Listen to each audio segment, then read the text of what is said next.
அங்கன்மான் ஞாலத்தரசர் அபிமான பங்கமாய் வந்து நின் பள்ளிக்கட்டின் கீழே சங்கமிருப்பார் போல் வந்து தலை பெய்தோம் கிங்கிணிவாய் செய்த தாமரை பூ போலே செங்கஞ்சிறு சிறிதே எம்மேல் விழியாவோ திங்களும் ஆதித்யனும் எழுந்தாற்போல் அங்கண்ணிரண்டும் கொண்டு எங்கள் மேல் நோக்குதியேல் எங்கள் மேல் சாபம் இழிந்தேலோரெம்பாவாய்.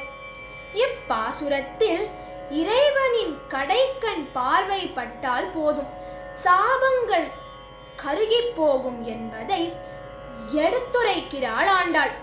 கண்ணா, தற்பெருமை பேசிய பல அரசர்கள் சத்சங்கத்துக்கு வந்து பக்தர்களைப் போல உன்னை சுற்றி காத்து கொண்டிருக்கின்றனர். அதேபோல் நாங்களும் உனக்காக காத்திருக்கிறோம். தாமரை பூ மெதுவாக மலர்வது போல உன் சிவந்த தாமரை கண்களை சிறுக சிறுக திறந்து எங்களை பார்த்து எங்களுடைய எல்லா பாவங்களையும் நீக்க மாட்டாயா என்று கேட்கின்றனர்.